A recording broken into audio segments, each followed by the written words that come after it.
Hi, my name is Rachel from Ray K Books, and I am here with Claire LaZebnik, who is the author of Last Best Kiss. Hello, Claire. Hello. We're gonna again promote Last Best Kiss. Can you please give us a synopsis? Yes, although I've been working today on the next one, reading the copy edits for the next YA that's coming out, and so I have to stop and think for a second because it's like which one am I promoting today? But I think I remember. It's very loosely based on Jane Austen's Persuasion, but it's set in a modern LA high school, and the main young woman in it. Is remembers in ninth grade there's a young man who she starts to hang out with. They're in carpool together, and he's basically just sort of great, but in a really low-key, sort of nerdy way. And they spend a lot of time together, and they essentially fall in love. But he doesn't quite fit into her friend's idea of what's appealing in a high school boyfriend. So she makes a really big mistake and sort of refuses to acknowledge that he means anything to her in front of her friends, and he's got sort of too much dignity to let her get away with that. And he moves on, and his family moves away, and then the book really starts several years later when they're in 12th grade, and he happens to move back to the same town and the same high school. And suddenly all the girls, all of her friends think this guy's great. He's gotten taller, he's less nerdy, he's actually pretty cool. And he really hasn't forgiven her. And the book is it's sort of about can you redeem yourself? Can you do people change? Should people change? How much should you be willing to listen to your friends, and how much do you have to be your own person? It sort of has all those things, but mostly it's just a fairly lighthearted look at the senior year of high school. So I read this book, and it was great. I applaud you. Thank So there are a lot. Okay, so everything you said about redemption is in there for sure, and the main character on multiple occasions kind of sees like she's a bit of a hypocrite, and she's kind of a confused character trying to grow into her own person, and getting life lessons. Was it fun to kind of see her grow throughout the book? It really was. I mean, one of the things I feel really strongly about having, I have 4 kids of varying ages. A couple of them have already passed through their teens, and I was once a teenager myself, even though it's hard to believe. People really do grow up. I mean, that's part of those school years is figuring out who you are and who you want to be. And I think there's a huge difference between middle school and high school and how you present yourself. I really think in middle school, there's a tendency to just want to go with the flow a little bit. You really just sort of want to fit in. You want to wear what everyone else is wearing. You want to go to the places everyone else is going. You want to talk about the same things everyone's talking about. And I really saw that in my own kids as they went through that. And then in high school, suddenly you want to find out who you really are. You want to find the people who think about things the same way you do to hang out with, and you want to dress in a way that feels right to you and not to anyone else, and you want to be creative, and you actually start to want to be different. You start thinking, you know what's cool about me? It's the things that aren't like other people, or and it's an amazing period. And then you get to college, and I think you completely get to be yourself. Then you find a whole new group of people, and it's an amazing time, because that's when you suddenly can just shake all of that off and reinvent yourself. So I really wanted to explore that, because Anna, the main character, she's a good person. She really is. She's a good person, but she's still carrying that weight of wanting to fit in with her at the beginning of the book. She's still thinking, what if people think I'm doing something wrong? What if everybody hates the choices I'm making? I just can't deal with that. And by the time she's in 12th grade, she's an incredibly creative person. She's discovered that side of herself. She's an artist, and she's very much her own person. And and regrets that she wasn't back in ninth grade. So, I mean, it's sort of a book about growing up and looking back. But it's also, you know, I also show the person who tries too hard to be her own person. You know, there's another character who's a little too determined to always be the wild person at every event, who always does the unpredictable. And in her own way, she starts sort of veering into cliche land by trying a little too hard to be unpredictable. You know, if you're trying, you're still not being yourself. The point is to figure out who you really are. And so you bring up a really good character. I actually like the character you were just talking about. And so something happened to her because of her wanting to be really like why? Because she's kind of like a wild child. She wants to be different and unpredictable. And then it kind of has a lasting effect on her.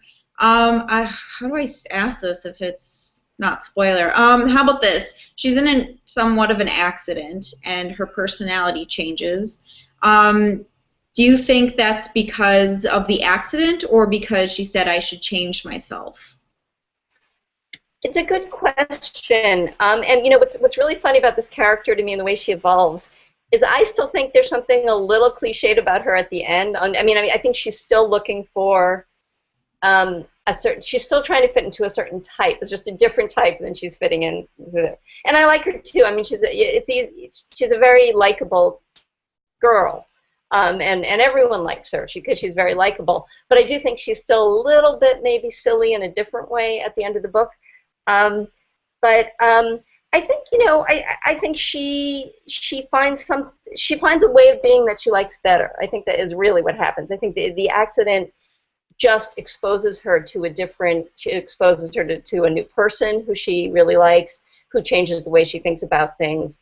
And it does make her stop and think about the direction she was going in and whether that's the direction she wants to keep going in. So I mean, I find her slightly amusing in a way, because she's still grasping a little bit at these ideas of how you can be. It's just it's a more mellow and a more she's still sort of, it's a little new agey at the end as opposed to being a little bit wild at the beginning. But I think she still has to grow up a little bit more, and she will before her journey's done. So you said that this book is loosely based on another one. Can you please explain what is the same, what's different, and why you decided to go in this direction?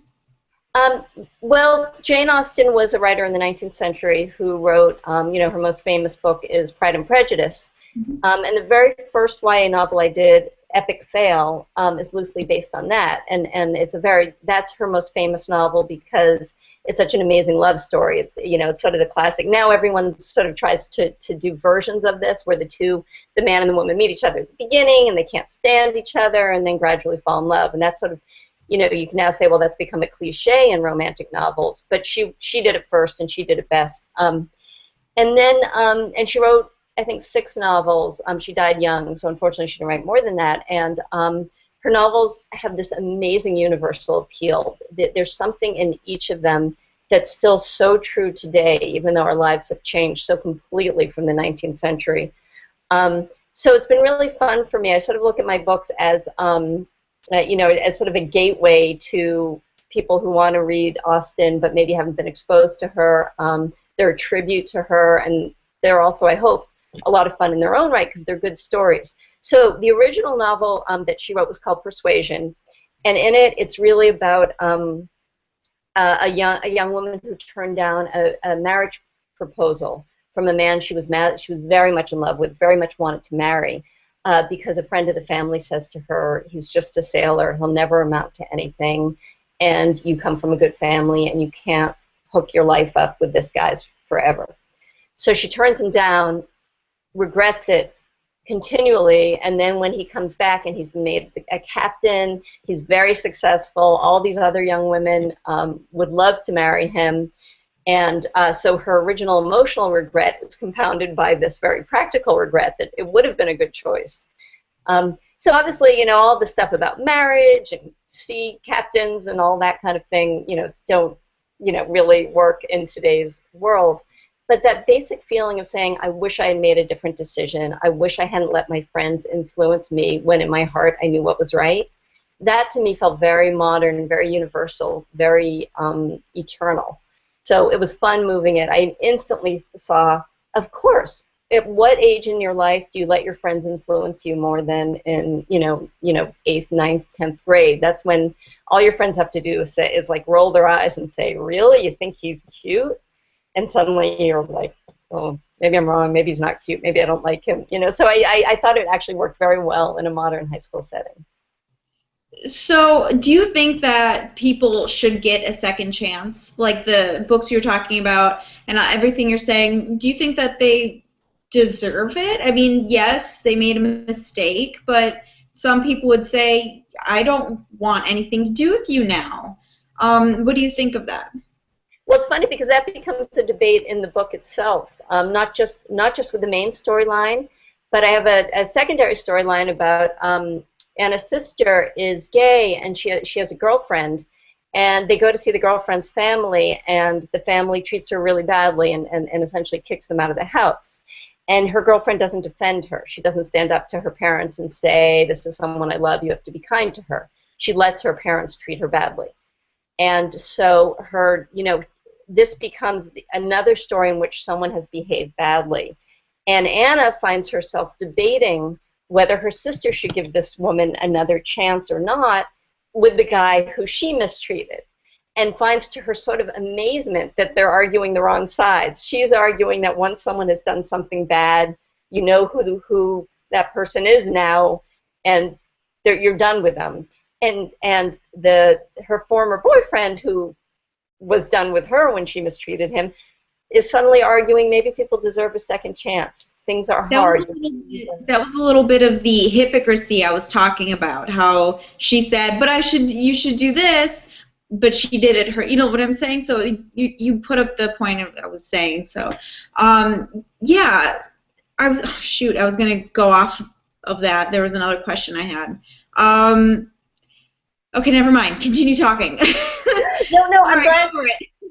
I'm really glad you picked up on it because it was really important to me that people see that you can argue both ways, right? I mean, if someone mistreats you, you can say, that's it. I gave him a chance. He blew it. We're done. Or you can think, all right, I know I'm not going to forget. I know that happened, but that doesn't mean it's that doesn't. Sorry, my dog was scrabbling at my feet.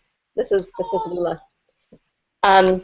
It doesn't mean that person can't learn. And in fact, I do see it, and people do learn, and they do get better.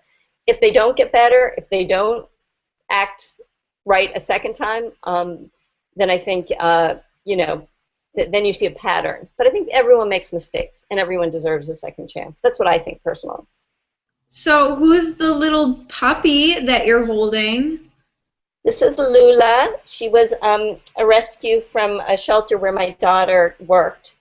And my daughter came home and kept saying, oh, the best dog in the world keeps crawling into my lap, and she's sitting with me every day, and we should adopt her. And we already had a cat and a dog, and my husband kept saying, no, we don't need another dog, we don't need another dog. And we finally got him to agree to let us just bring her home for a couple days. And here she is, a year or two later, and she is the best dog in the world. She really is. She's just a little love of a dog. What kind of dog is she? I don't know. We think she's a mutt, but we think she's got maybe some Shih Tzu in her, maybe a little terrier, a little Yorkie, something like that. It's hard to know. She's got sort of a funny little face. Her fur grows and grows and grows if you let it, and she looks completely different. So now we're going to be playing a game called Would You Rather. And so what Would You Rather is, I would say to Claire, would you rather eat apples or oranges for the rest of your life? And then Claire has to say either apples or oranges, except this is literature edition. So okay. The first one is, would you rather, oh, I forgot. Have you read Divergent? I forgot your answer. I haven't. Okay, that's fine. We'll skip that. Okay, first one. Would you rather fight next to Hermione from Harry Potter or Katniss from the Hunger Games? Oh, wow. They're both such great, amazing, tough females. I mean, they're both, it depends a little bit on what kind of fighting, I guess. I mean, Katniss is so tough. She's so incredibly, incredibly tough that I would feel like she's got this. But magic, you can't, magic is pretty incredible. So I guess if I were up against other magicians, other people who had magic, I would want Hermione. But if it's just a brawl, if people are just using their hands and weapons, I'd take Katniss. And the second one is, would you rather read a book that is written poorly but has an excellent story, or read one with weak content but is written well? That is such a good question. Wow. Oh. Yeah, it's painful. Like that's just you're killing me. I think in the end, I'd rather read the poorly written one that's a great story, because in the end, I think so much is about story, and you can get swept up. And I have read badly written books with great stories, but it also depends a little bit in what way it's badly written. Like I can deal with bad grammar, I can deal with like run-on sentences, stuff like that. But if I feel like the characters are being shown in an incredibly cliched way, and there's a lot of the romance, if there's a romance is done badly, like things like that, that would turn me off of it. So, but overall, I'd say that the good story wins out. Who would you rather have as a child, Harry Potter or Hermione Granger? Oh, Harry. Harry. He's Harry Potter. He's the chosen one or whatever he's called. He's the chosen one. Yeah. Also, he reminds me a little bit of one of my sons, who's, maybe it's just the glasses, but he reminds me a little bit of my son. So for that reason alone, I would pick him. And then the next one is, would you rather write novels where all the characters are women or all men for the rest of your writing career? Oh, women. It's too grown up a show for, a lot of my readers, but the show Orange is the New Black is based in a women's prison, so almost all the characters are females. And I was just saying to someone how incredible it is to watch something that's well written, that's just got these, women of all ages, from young to middle age to old, and they're smart, some of them are stupid, some of them are tough, some of them are wimpy, some of them are good, some of them are bad. And it's so good, and it's so wonderful to see, because so often you don't see, especially middle-aged women, portrayed as anything interesting at all. I think women are just much more, well, I shouldn't generalize about the genders. That's probably a bad thing to do. But I think women are underrepresented, and I think they're just because they bear the children and have this incredible tie to children, but also have incredible skills out in the world. I think that makes them more interesting than men.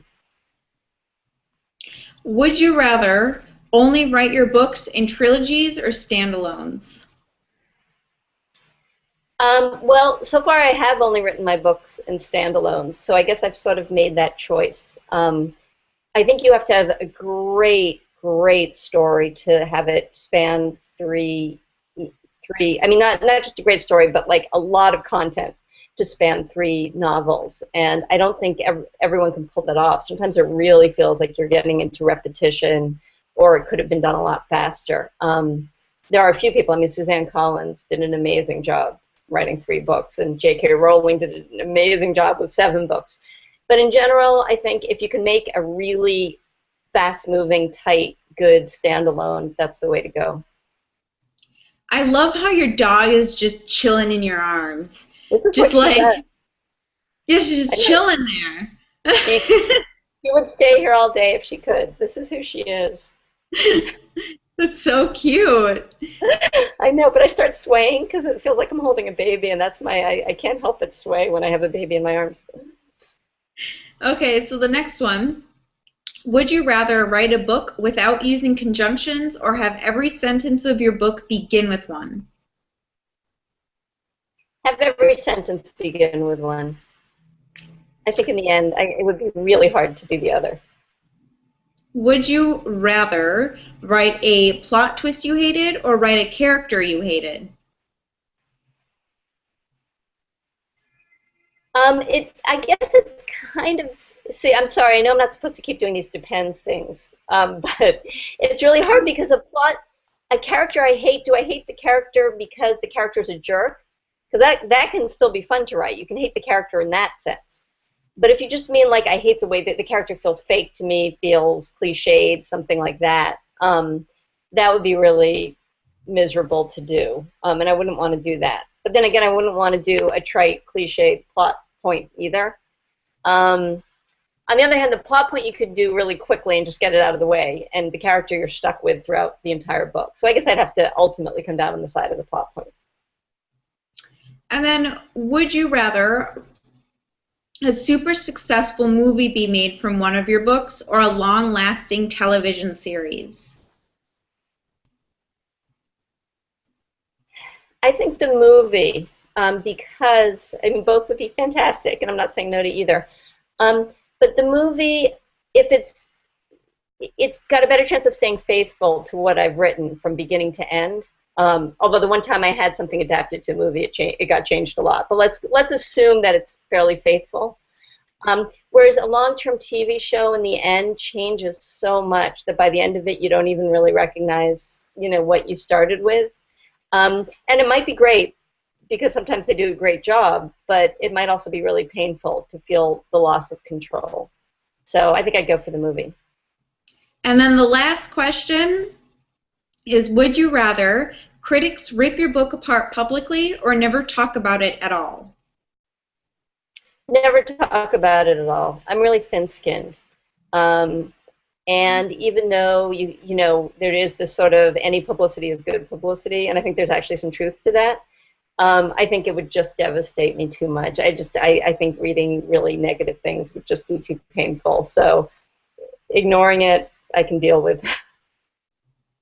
And that concludes our Would You Rather game. Yay! Thank you so much for playing. So, let's kind of go with that route, the critics. So does that mean that you don't read reviews of your books in case it says something harmful? I'm pretty careful because like I said, I'm thin-skinned, and depending on my emotional state on any given day, I'm better or worse equipped to deal with it. I can, I'll read. I read some. I can, if they're really just tearing into it, I'm not gonna. It just doesn't do me any good to read that. I've read ones that are really kind and balanced, but have some criticism, and those are fine. In fact, I learn from those. Like if someone's saying, I like this book, but I do wish you'd done this differently, and they're making a good point, then I'm really willing. I had someone very early on in my career, because the first few books I wrote were for adults, not young adults, who said, I really wish she wouldn't include so many swear words. And I thought, you know what? I don't have to. If that turns some people off, I can really pull back on that. That was like you know what? And she said it really decently. Like she was very reasonable. And I did. I thought, so from then on, it's not that I didn't use them. I just used them more judiciously rather than tossing them around. So so that's fine. Sometimes you just start, some reviews are ridiculous. And I had Epic Fail, my first YA, was reviewed in the New York Times.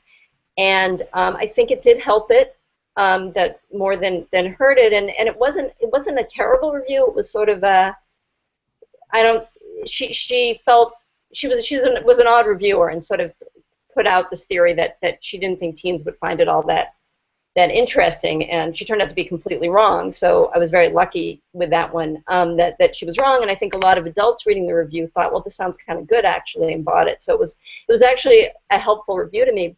But one of the things she did was she attacked my dedication. I dedicated the book to my daughter, and she sort of tore into it, saying that it was way too mummish, that I was clearly this mom who was sort of on this mission to be mom-like in my approach to literature, and it was all really based on this dedication. And and that's I know, and I sort of daydreamt for a while about writing to the New York Times and saying, are dedications reviewed? Like, I didn't know that. Like, someone should tell me that the dedication was going to be reviewed. That's so stupid, because I mean it's a dedicate. I thought the New York Times would, I don't know, talk about the plot line itself, like the dedication. What? It really ticked her off. I really like my daughter, and I was quite honest about how much I liked her in my dedication, and she didn't like that. She said I was she thought it was saccharine, and it was very weird. So you know, I'm learning. I don't know what to make of something like that. You know, what do you do with a something that a criticism like that, except laugh and shrug it off? So I have, you know, criticism is just it's part and parcel. What I've discovered is the more people who read your book, the more criticism you're going to get. So criticism is a good thing in that respect. If it's only your friends and family who are reading your books, no one's negative, and it's lovely, but it's much better to be read by a lot of people and have a few of them dislike it. And then we will go for a few more questions. We have 2 minutes left. Okay. So my next question is, do you have any advice for aspiring writers? Yeah, you know, to me it's always read and write, which just sounds so, you know, so boring, but read good books, read as much as you can, read whenever you can, because there is no class like reading a well-written novel. It's just, you know, it's the greatest education you can get in writing. And write, and learn to finish what you write. You know, start something and push yourself through it, and don't make a big deal about writing. Just write. Just get the sentences down. You can fix things, you can change things, but just, you know, don't think everything has to be perfect. You know, the mood has to be right, and the temperature has to be right, and my desk has to be right, and each sentence has to be right. Just think, like, say, you know, okay, my goal today is to get 3 pages written. I'm just going to do it, whether it's good or not. And learn to look at writing as just a way to express, to tell a story, and not as something sort of precious and priceless. And I think that just by doing that, just by constantly writing and constantly reading, you will become a good writer. And my next question is, are you Team Gale or Team Peeta? 100% from the very beginning, Peeta. Not in the movies so much, but in the books, I was in love with Peeta from the moment he entered the book, and I never wavered. Even when he turned into bad Peeta, I was never interested in Gale. Have you seen the new bad Peeta? I like how you said that. Have you seen the new trailer come out? With Peeta all in white, and the everybody all in white and snow. Yeah, pretty great. I can't wait to see that one.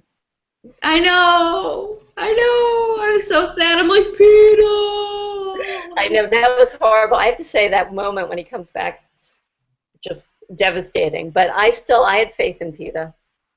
Yeah. Well, I do too. But we know how it ends, so it's good. But yeah, I don't know how I'm gonna react when, like, seeing it instead of reading it, you know. Yeah. So anyway. And also that didn't they split the last one up into 2 parts, so it also won't be resolved in the next movie, which is going to be very painful. It is going to be painful. Why? That's all I have to ask. But no, actually, I think it's going to be better if it's 2 movies, because that means more content. Right? True. Yeah, but we will, and it's only they're filming the whole thing, so we only have to wait 1 year for the next one. Oh, okay, that sounds so bad. Yeah, I know, so that's exciting. So anyway, the interview's done, but before we go, Claire here is very gracious and is going to give away a copy of Last Best Kiss, and I'm going to tell you how you can win.